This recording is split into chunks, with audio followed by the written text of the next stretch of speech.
You've got Ryan Mason, our interim head coach, with you. Just a reminder, as we normally operate, start with broadcast questions, no embargo on them, but no live social media posting or streaming of press conference. Then we'll move on to the dailies bit, which is embargo till 10:30 this evening. So we'll get started. If you raise your hands, we'll get to as many of you as possible.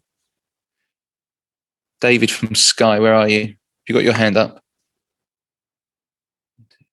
I've found you. David. Yes, hello, can you hear me? I was trying to find my hand. No worries. Got you. Ryan, nice to see you. I realise you've been asked quite a lot about this over the last couple of weeks, but in the last 24 hours, in the last hour, a new interview with Harry Kane has been released. Given what we've heard from that interview, can you offer any reassurance, or do you believe that the Leicester game will be Harry's final game in the Tottenham shirt? No, in terms of the interview, I know something's been published, but I've not listened to it. I've not watched it. I've not heard anything because I've been out on the training pitch. I've been preparing for a game at the weekend, so it's a game that's important for us. We need to win. We're going to go there to win, and Harry's going to be part of that as well. So they're the only comments I have on it, to be honest. Just reflecting on your own career as well for a moment. Obviously, your playing career ended early, and perhaps you didn't achieve what you wanted to achieve as a player. Can you therefore understand a fellow player when he says that he doesn't want to end his career with any regrets at all?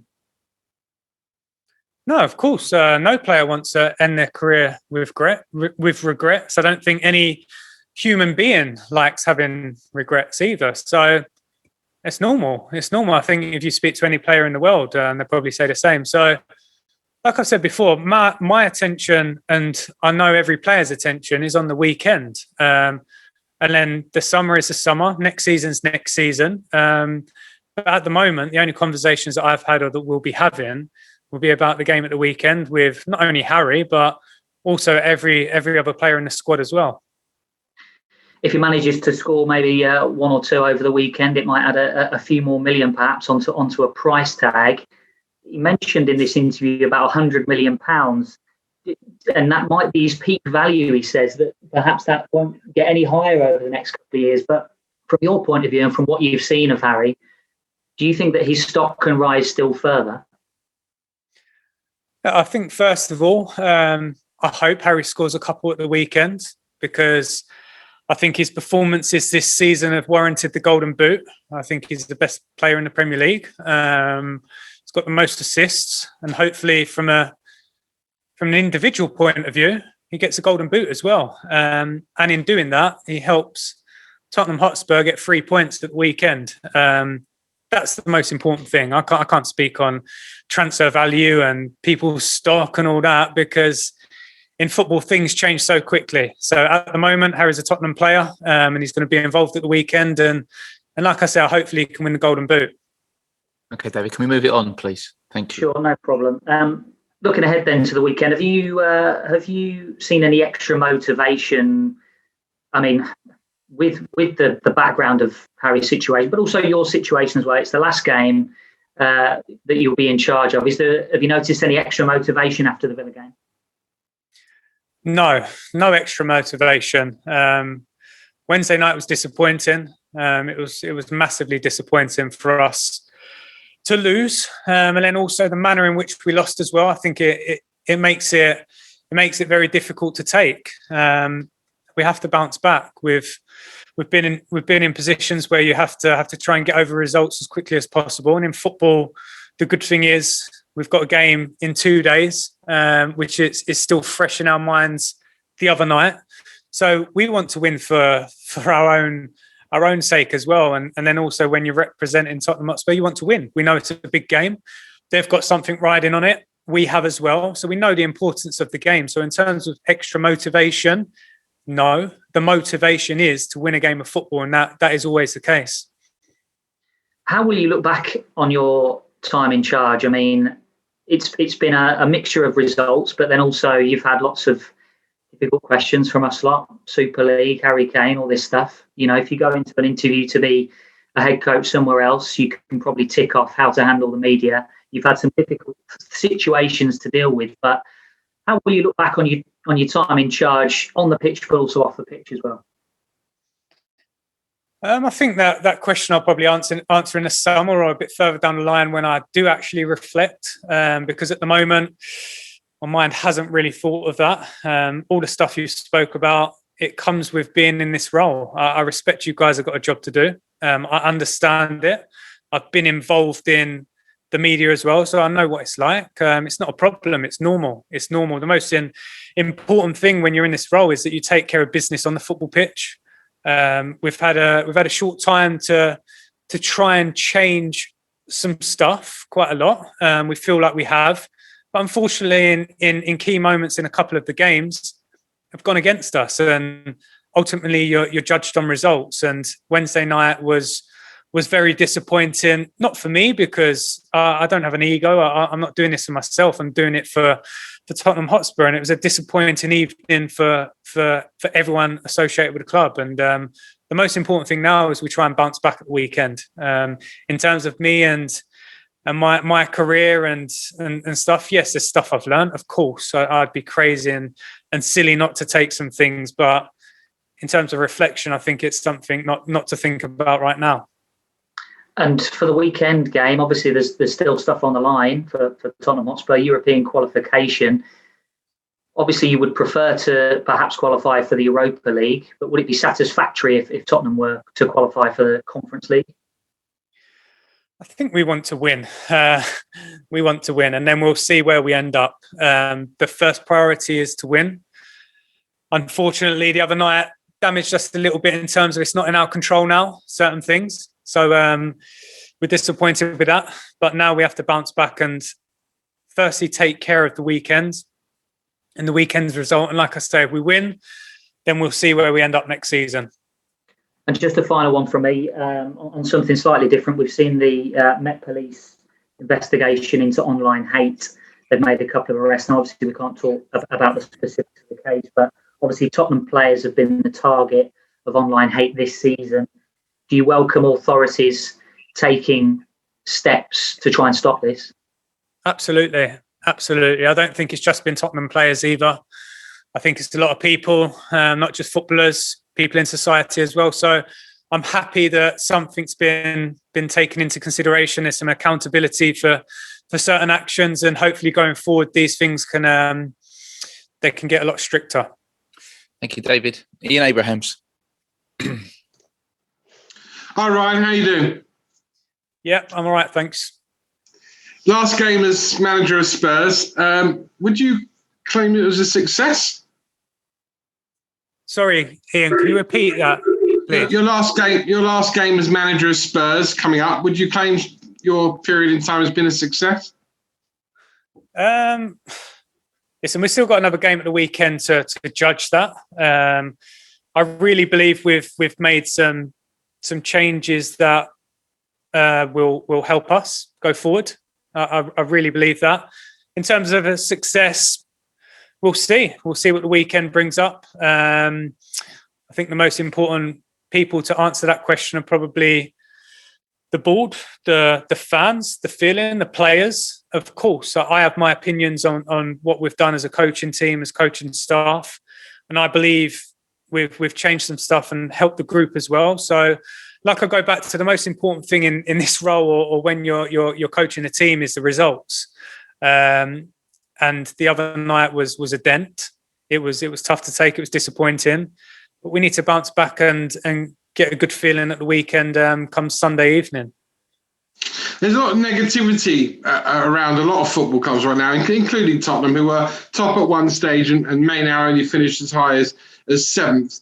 Do you understand the fans' view on that? I mean, I asked Mikel Arteta if Arsenal's season had been an acceptable one, finishing seventh. He said no. So it'd be interesting what your opinion is on Spurs on that front. Yeah, I agree. Frustrating, obviously disappointing. We don't want to be where we are now. I've no shame in saying that. Absolutely, we as a club we want to aim for better things. I know the chairman has mentioned some things in recent days about the direction we want to go as a football club. come next season. So we'll get the weekend out the way and hopefully win that game of football. And like I say, we'll see where we finish up. But of course, we don't want to be where we are. There's absolutely no problem with saying that. I understand the frustration with our fans. But it's important the fans know that our players are feeling that too. We know that we don't want to be where we are. So, of course, it's been a disappointing campaign in the way that it's panned out in the end. And last one from me, in terms of Spurs' future not being in this position in 12 months' time, how much of a rebuilding of the team does there have to be? There are all those years under Pochettino where it was basically the same squad after year. Didn't change actually that much, to be fair, under Mourinho. How much does it need to be changed? A lot this summer, regardless of what happens with Harry. I think things will happen in the summer because there's a managerial place that needs to be taken. So firstly, I'm sure that will happen. And then, like I say, to echo the chairman's words about getting back to the DNA of this football club. And it's important you build something.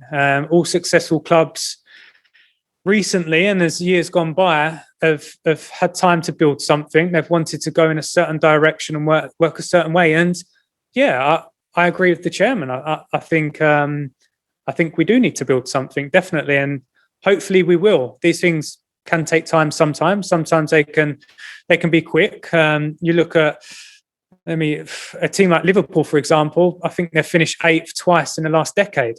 But under Jurgen Klopp, that time they built something. They won the league, and the feeling is different. So this football club, we have foundations there to build something, and hopefully that can happen. Okay, thank you, Moose. We're going to move on to Olivia from PLP. Hi, Ryan. Hello. You know that performance midweek. What can you put your finger on what those inconsistencies are down to?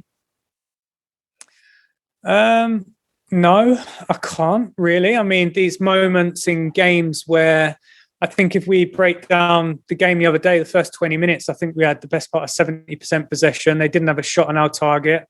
We was in control of the match. We was 1-0 up, and then an unfortunate moment with the own goal, it changes the momentum. The feeling is different. And I think we're trying to work in a way now that is probably different to what we've been working under the previous management. So these things take time to stay disciplined at and not lose our shape or not lose our structure and things like that. So these moments in football, they're crucial. I spoke about the Leeds moment with the offside, and these moments, they change the whole dynamic of a game of football. And I believe the other night we lost our way for 20 minutes after the own goal, after that situation. And then we give them another goal on the stroke of half time as well. So to give 2 goals away in the Premier League, it becomes difficult to turn it around after that. And a word on Leicester as well. They've been brilliant this season. They are where they are in the league for a reason. What sort of challenge do they pose you this weekend? Yeah, it's going to be a big challenge. They won the FA Cup, so I'm sure they're on a bit of a high from that. And then obviously they had their midweek game as well, which I'm sure was disappointing for them. So there's a lot riding on this game. We know that. We respect them. They work in a very good way. They've got a really good manager. And like you say, they've had a good season as well. So, yeah, it's a difficult match, definitely. I think it would be a difficult match for both teams. So it's important we go there with the belief to come out on top. And just finally, I know you said you don't want to talk about, your role as manager until after Sunday, but if you could just tell us how much you've enjoyed, stepping up and taking on this role as the club that, you love and you support and you played for. Yeah, I have immense pride. I mean, to be given this opportunity to represent the club in the role that I'm in at the moment is very flattering. It's one of the best jobs in Europe. And to be given that responsibility is a big deal. So I've enjoyed it. I wish we could have had some more positive results. Obviously, we've had a few at home. We've put ourselves in a position now where we have to go into the weekend and win a game of football. So once that game's out the way and hopefully we get 3 points, then then maybe I'll be able to sit down and speak to some family members and really enjoy the experience. But at the moment, it's been crazy, but also it's been something that I've fully enjoyed as well. Okay, thanks, Olivia. We'll go to George comments. Thanks, Simon. Hello, Ryan. Ryan, sorry, in this latest interview Harry Kane's done, he said he wants to play with Kevin De Bruyne. So is this where his future is going to be, Man City? Oh, like I said, I wasn't aware of that because I've not heard it, but I'd love to play with Kevin De Bruyne as well. I think every footballer in the world, every footballer in the Premier League is an exceptional player. And from what I know, I've spoken to him a few times, he's an exceptional person as well. So I think if you ask any footballer in world football right now, would you like to play with Kevin De Bruyne? I think they'd say yes. And just, you know what's going to happen with Gareth Bale? Will he be any chance of coming back to Tottenham next season? I'm not sure. I've not had those conversations. We will probably, or the club will have those conversations at the end of the season. But after this game at the weekend, then he goes back to his parent club. He's a Real Madrid player. So these conversations, these situations, I'm not sure of. I just know that hopefully he's going to help us at the weekend. Thanks, George. Ali Gold. Hey there, Ryan. Just first off, I wanted to ask you about injury news. Obviously, Jaffet went off with what looked like a serious injury on Wednesday. Yeah, so Jaff and Ben are the only two at the moment. Jaff sustained a naughty ankle injury, I think, to his ligament, so he won't feature at the weekend, and hopefully it isn't too long for him out. But Ben resumed some light training today, so they're the only two at the moment that aren't available for selection. Can I just ask you, obviously, finances are tough for a lot of clubs in football right now. You know, they've lost all the revenues of the last year with the match day income and everything. How difficult do you think it's going to be for the next manager, whoever that may be at Tottenham, to stamp their own mark on this football club, maybe bring in new players without selling any in the first place? I'm not too sure, to be honest. I can't really answer that question because I don't know the situation with finances. I don't know who's going to come in. I don't know who's going to go out. I think the most important thing probably is who's the manager, because then they will have the conversations of the direction in terms of recruitment or what players they're happy with. And these types of conversations, I'm sure, will happen in the summer. And like I said, I'll go back to the chairman's comments. He said he wants to get back to the DNA of this football club, and hopefully that will happen. I know the chairman cares about that. So hopefully we can build something and be successful. Can I just ask, you mentioned earlier that you've learned stuff during this period as interim head coach. What have you learned? Lots. I'm learning every day. I learn so much stuff. Even when I'm in my kids in the garden, I'm learning stuff about how to act with them. So it's normal as people that we keep learning. There's so much I've learned. Of course, I'd be very, very silly if I didn't take some things from this experience. A lot's happened in these 5 weeks, like a hell of a lot, to be honest. And I feel like it's something that maybe once the season's over, I'll sit and I'll reflect and, okay, could I have done this better or could I have done that better? But in the moment, I feel like I've handled it with instinct. And I think that's the key thing to take from it. You've got to go with what you feel and what you believe in within those moments. Thanks, Sally. Thank you, Patrick. Hi, Ryan. Your predecessor, Jose Mourinho, was quite critical last season of Tanguy Ndombele's fitness and his attitude. Obviously, you haven't been starting Tanguy in most games. I think he only started in your first game. He is the club record signing. I think we all kind of know he's a very talented player. Have you had a problem at all with his fitness or attitude? And if not, can you talk us through kind of why you haven't been starting him? No, I'm not gonna. I don't think that there's another 10 or 11 players that haven't been starting in some games as well. So I don't think it's right to single out one player and explain my reasoning behind it. The players, the group have worked hard. They've really worked hard, and I think going forward as well, they want to work hard. They want to train in a way that prepares them to play in the Premier League at maximal capacity. So that's the most important thing. I think, yeah, these 5 weeks, I can't speak about what's happened before because I wasn't involved. I do know that the last 5 weeks, the players have been professional. They've wanted to work, and they've enjoyed working as well. And I'm sure I can speak on behalf of any footballer. You want that to be in place. Okay, thanks, Dan. We'll finish with Jonathan Ville. Hi, Ryan. It's obviously a big summer for Gareth Bale with Wales and the Euros and everything.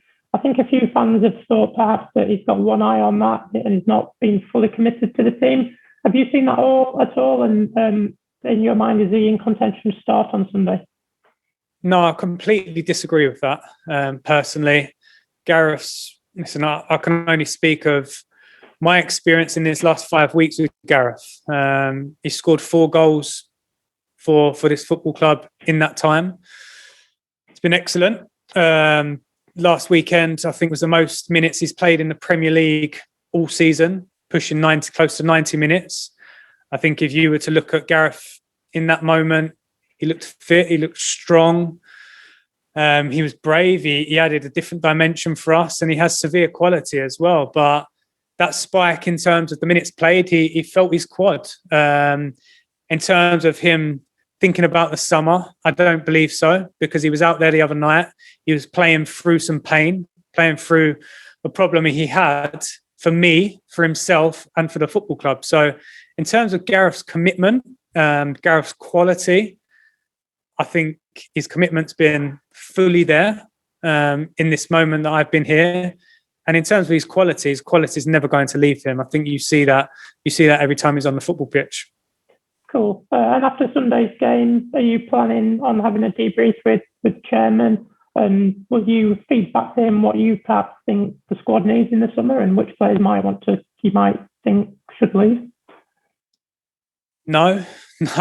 My plan is the weekend, and then our season's done. I'm here for anyone if anyone wants to speak, but there's nothing planned, nothing in place at the moment. So my main focus, on our focus as a football club, is the game at the weekend at this moment in time. Okay, perfect. Thanks, Jonathan. We're going to move on to the written section